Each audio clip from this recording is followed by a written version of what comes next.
Ang Ginoo manaa kaninyo. Mana sa kaninyo. Kinutlo gikan sa Ebanghelyo sumala ni San Marcos. Himayaon ikaw, O Ginoo. Unya mibiya si Jesus sa yuta duol sa Tero ug milakaw latas sa Sidon ngadto sa lanaw sa Galilea agi sa yuta sa Decapolis. Ug may usa ka tawo nga bungol ug amang nga gidala sa pipila ka mga tawo ngadto kang Jesus ug mihangyo sila kaniya nga ang iyang kamot itapion niya sa tawo. Busa gipahilayo siya ni Jesus sa mga tawo ug gikulkog niya ang iyang mga tudlo sa dalunggan sa tawo. Unya gitutuhuan niya ang iyang mga tudlo ug iyang gihikap ang dila sa tawo. Ug mihangad si Jesus sa langit nang hupaw siya ug miingon sa tawo, Ephata, nga sa ato pa maabli ka. Diha-diha makadungog na ang tawo ug maayo na siyang musulti. Ug gipinahan silang tanan ni Jesus sa dili pagpanugilo niini kang bisan kinsa. Apan hilabihan hinuon nilang panugilon niini. Ug natingala pag-ayo ang tanan ug miingon sila, maayo gyud niyang pagkabuhat ang tanan. Bisan gani ang mga bungol iyang gihimo nga makadungog ug ang mga amang makasulti. Ang Ebanghelyo sa Ginoo. Dayon ikaw, O Kristo.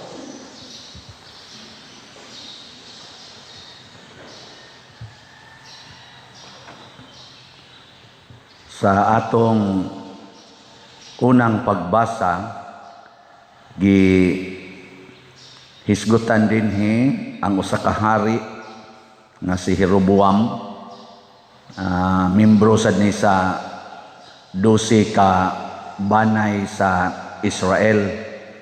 Nga gisaad man tos Ginoo ngadto ni Solomon nga langkato nako gikan kanimo ang gingharian pero ibili nako ang usa ka nasod nga mao ang nasod ni Hari David nga mao ang Huda, ang Juda. Niya na nahitabo na nga kini si Jeroboam usas mga hari sa Israel maoy gi hatagan niingon si kaning Ahiyas nga hari propeta, simbolo sa iyang sinina nga gigisi sa 12 ka bahin insakwaan ng napo niya plus imong nasod pila naman tanan 11 na. Usa na lay nahibilin. Nya gikan ato kadtong napo kanasod nga gipanguluhan, pinanguluhan ni Jeroboam ni sukol na sa pamilya sa banay ni David. Unang sige na silang away hangtod karon. Mao na siya. Mao na atong iampo sad. Ay murag usa man is mga sakit. Kung karon World Day of the Sick ron, ang pinaka grabe ron nga sakit sa tao kanig yung away. Hasta ato mga politicians away, ang mga supporters away, ang mga nanimba murag nag-away sad, no? Sa inyong balay way away dito. Inyong mga silingan wa mag-away. Diha sa social media wa man nag-away. So, mga pare, wa mag-away. Away. Mga madre, otro sad. Ang mga sakristan, away gyapon. Lectors, sa gyapon. Mga choir, gyapon. Lay minister, samot na, away sa asawa. Kung nganong naamaning panag-away, nya sakit ba aning panag-away? Kanang daghan ba yang sakitan aning panag-away? Labi na gyud mag-away ang bana ug ang asawa, nya magbuwag pagyud. Sakitan kaayo ang mga in-laws ug ang mga anak nga nahibilin. Sakit muna mahimo sa na siyang sakit ug kasakit. Muna ang atong mahal nga birhen sa Lourdes usa ni siya ka pagpakita nga naningkamot ang atong mahal nga inahan nga maayo ta sa atong mga sakit. Kay kanisan si Bernadette masakiton man sad ni. Pag kakita niya sa birhen masakiton, maubitang wa kay ni magdugay, 35 ray edad, patay na. Ay masakiton man sad ni.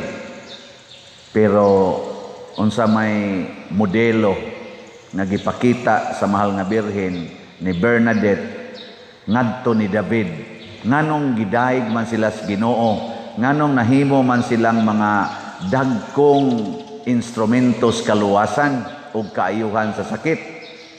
Matod pa sa atong tubag sa Salmo, sa atong tubag, ako ang Ginoo nga imong Dios, pamatia ang akong tingog.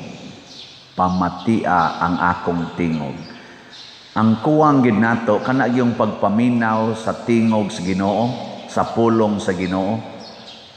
Kung maminaw lang kita sa pulong sa Ginoo sama ni Maria, sama ni Bernadette, sama ni David, nga maminaw kita ba sa pulong sa Ginoo? Kung magsige lang kitag paminaw, tininuod nga pagpaminaw, di na kita mag-away. Di ba? Kay usas mga pulong sa Ginoo kana mang higugmaa ang imong kaaway. Nakabati mo ana. Hoy, tubagoy. Nya inyo nang ginabuhat. Awa ka kabati. Kay ang tinuod nga nakabati, unsa man, mutuman sa iyang nabati. Ano unsa may inyong gibuhat? Ug atong gibuhat, wa tumana. So duha din ni ka-levels ang pagpaminaw. Nabita to'y usa ka pari sa unang but sakto ba ning akong pagkahinomdom? Insya lahi ba yan ang nakadungog, lahi sad nang namati. Ang kana ko dong nakadungog o kanang namati, lahi ko na.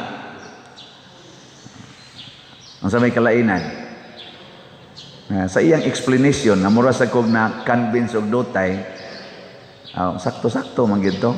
Kana ko nung nakadungog, kana bang, pwede ka nung niagi ka, ni Sirbato ang sakyanan, nakadungog ka, ni Sirbato, ni Siagit ang imong silingan, nakadungog ka. Pero ning lapos ra pudtos pikas dunggan. Pero kana kunong namati, doon na kuno kay desisyon nga imong klarohon na interested ka ba sa imong nadungog, mo nang imo siyang i-focus nimong imong atensyon. Doon na bay desisyon ba nga ako kuno ning pamation kana bang doon na desisyon ba pragod karon god nanimba mo kadungog mo sa kong tingog, no? Pero na may pipila ninyo, sa sige na kung wali diri, muana din. Nga naman, wa man ka mo desisyon nga, may gi pasabot sa pader, ako kunong paminahon. Di ba? Nasad na. Nos amim human. Mauna, kanang mga tawhana, igo ra nang nakadungog pero wa mamati. Wa siya desisyon ba nga ako ning pamation, ako ning pasudlon sa akong kasing-kasing, ako ning sabton nya, ako ning tumanon kay pulong gunis Ginoo gipaambit ni Father. Mabitan lang katong naghilak nga nang kumpisal nako, Father, sobra na gid mis 20 ka tuig nga nagpuyo-puyo sa kong bana.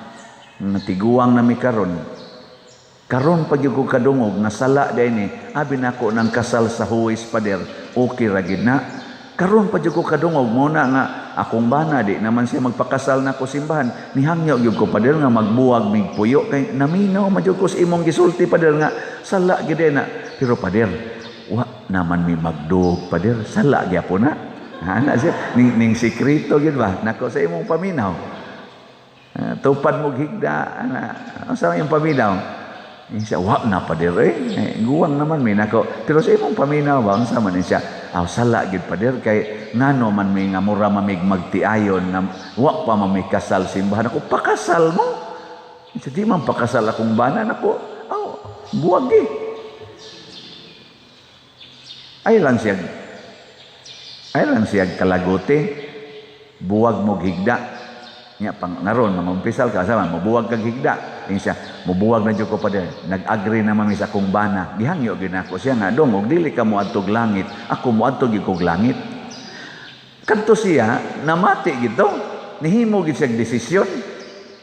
Ana, nakaron si Kristo diri sa atong ebanghelyo, unsa may iyang gibuhat? Giayo niya ang bungol. Ang bungol ba? Iyang giayo. Ngano man? Importante kaayo nga makabati. Unang giayo niya ang kabungol. Part gina sa atong pagtubo isip mga Kristiyanos, mamati tas Ginoo. Si Bernadette pagsultis Ginoo nga mao ni buhata, mao ni isangyaw, namati siya. Bisan pag ikalagutan siya sa mga tao, giganlan pa siya murag buang-buang, namati siya unsay isultis birhen iya yung tumanon. Bisan gug kadtong giingon siya, dagan ngadto padong sa ubos sa kabakilid ana, nganong imo man kung padaganon, maligid pa lang ko siya dagan. Sunan ka, dagan ngadto kay bungton man to, dagan siya ngadto padong sa ubos. Pagdagan niya iya daing nahitabo, mura ra siya galakaw og patag, og nakita sa mga tawo wa siya maligid, dagan siya sa ubos. Nya pag-abot dito, mura gisugo mating to siya. Kautan na dihang dapita kay naitubig diha. Mo to kaut siya, puro-puro man lapok siya, lapok man sa kauta lang yun. Sige lang siya, iya lang sang gisunod. Hangtod siya imnang tubig, inom siya atong da apilapok. Ana, karon mo na naitinaw kay tubig nga siging baha dito kwaon na nas mga tawo mo adto sa Lourdes, daan ng tubig. Ay makaayo lagi ko no. Nya nay na ayo. Daghan kay nangaayo sa mituo. Pero ang wa mo tuo, oy gipangirasad. Pag humaginom, mangihi, wala. Nakamoron. Mamati na mo sa Ginoo. Ayo. Diri sa ato rabang ebanghelyo, giingon rabang Kristo diri, ay gimog panabi ha. Ay gyud mo panabi aning inyong nakita.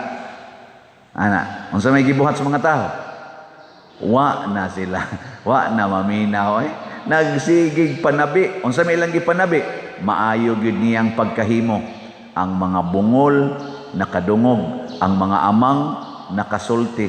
Kutob ra gyud sila pagpanabi sa ilang nakita. Pero wa nila matabi ang ilang nasabtan. Kay wa man sila kasabot. Unsa may pasabot ato ni Kristo nga giayo niya ang bungol, nakasulti ang amang. Sa iya lang paghikap. Unsa may pasabot ato? Kamo, sabot mo? Nda. Wa nakakuan. Sabot. Ang meaning ato, nga ni ana, natuma na, nga niabot na ang Mesiyas. Ang Mesiyas nga gipadala sa Ginoo matud pa sa mga propeta, inigabot niya, iya nang ayuhon ang mga masakiton, ang mga amang makasulti, ang mga bungol makadungog, ang mga bakol makalakaw, ang mga buta makakita. Maunay meaning, dili to magic nga may ginyang pagkahimo, mura lang mo pakpak lang ta ba? Dili oy, ni ana ang Mesiyas, ni ana ang manluluwas, maminaw ta niya. Unya ikaduha, musunod ta niya kay manluluwas ni. Kanang natuog nimong tupad. Kablita ko no, ina nakakita na ka sa Mesiyas. Ina kita na ka sa Mesiyas. Ina kablita na. Wa ra majud ka mulingi ana. Kay kasagaran ra ba nato, di ta kakita ra ba nga naa ang manluluwas. Nya, karon dito sa inyong balay, nakakita mo nga naa dito ang manluluwas. Unsa may mahitabo kung makakita ta sa Ginoo og makabati ta niya? Unsa may mahitabo? Ang una gyud makaamgo gyud ta sa atong sala. Muna si David, nakasa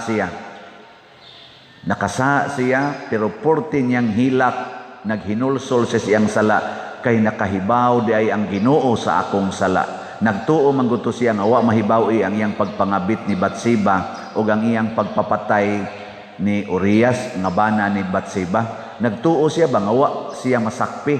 Ana, pero nakakita di ay ang Ginoo. Porting hilak ni David.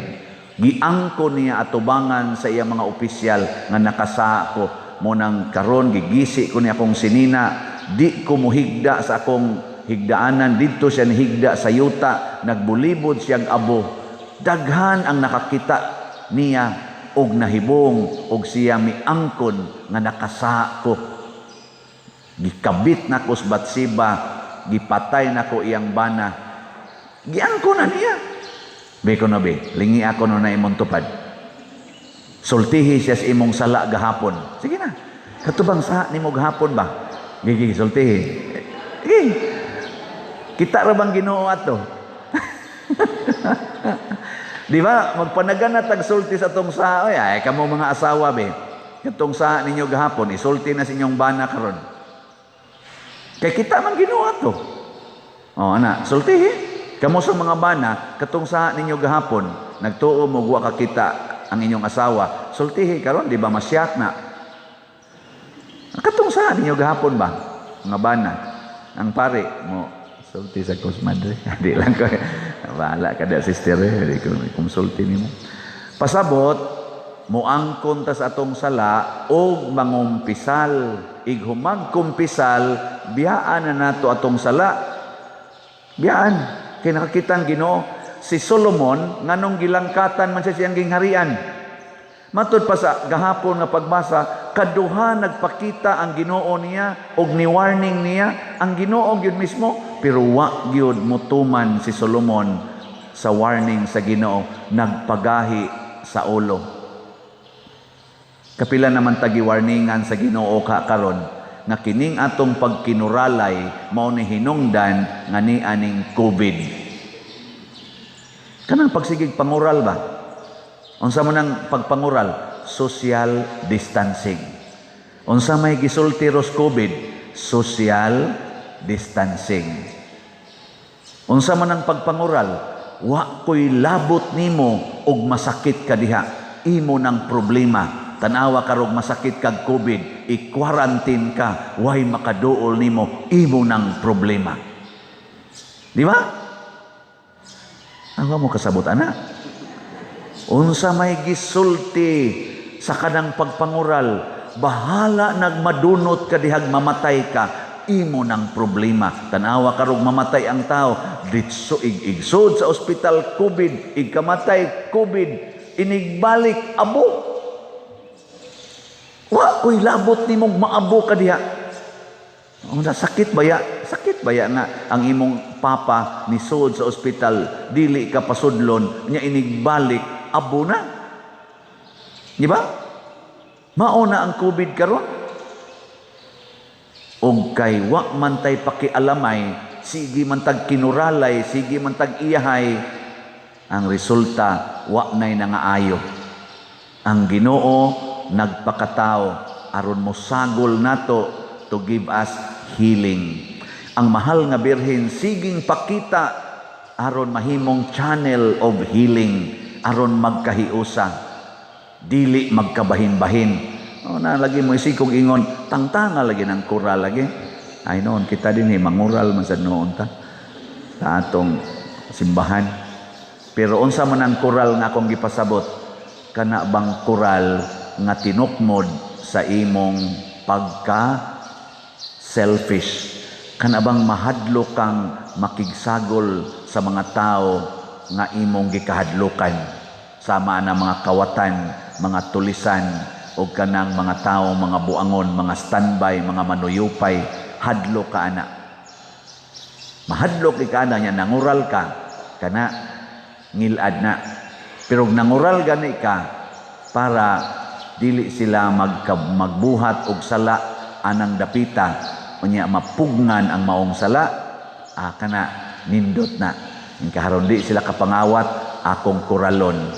Pero ang imong pultahan sa kural, butangan nimo pagtuktok mo og kamo ablihan, pangayo og kamo hatagan. Kana butangin na inyong kural ana ang pultahan. Perting nindota. Nya igtan-aw nimo sa imong silingan nga naglisod og agi kay gamay ra kayong agianan. Di kasod ganing ilang motor or labi na gyud ilang multicab di kasod padak gubay mong koral iatras. Kaya nga naman, katong imong koral, di man to para pagpapito sa daan, di man to pagpangangkon sa imong yuta, kung dili, pagprotektar man to, nga di makasa ang imong silingan. Labi na gyud ang ilang mga hayop, nga dili magpatuyang og lakaw-lakaw, dili makakaon sa imong mga tanom, pero pwede kang manghatag sa imong tanom, ngadto sa imong silingan, para ipakaon sa ilang hayop. Di ba? Ana na. Kaysa tugwayan sa inyong silingan ang inyong mga tanom, mga kanon nga way pananghid.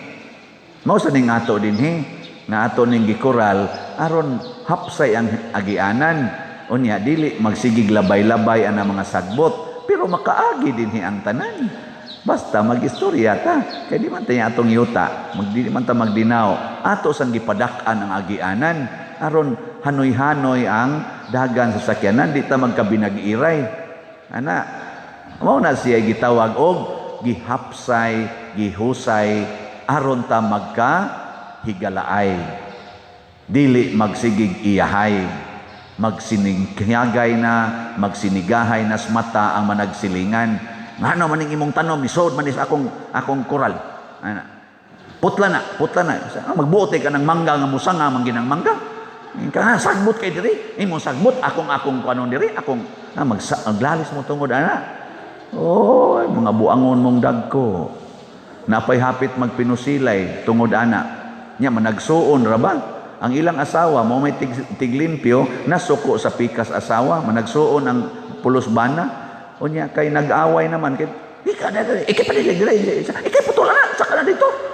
Nimal sa nimo mura sa mo deg unsa da ana lalis na pati nang lalis ni sumbong sa isig kabana ni laban sang isig kabana hapit magpinusilay yon. Ang ginikanan in taon nga naas pika side sa black nila nga gikuan kay duha ra man ni kabukilang anak mauin tayo ni pataliwa dong og magpinusilay mo kami mo iunahag patay purti na mong paningkamot para makabalay mo pobre kay tas una karon mauna na inyo mga batasan niya na in taon mga ginikanan Wag yun mo maghago pagpalit ana kaning imong papa mo ipating trabaho ana ito gawas nasod aron makapalit ana karon gitagaan na mo luna manag-away la mo tungod lang anang dahon duko-duko la sa mga asawa kusmod kay gnaw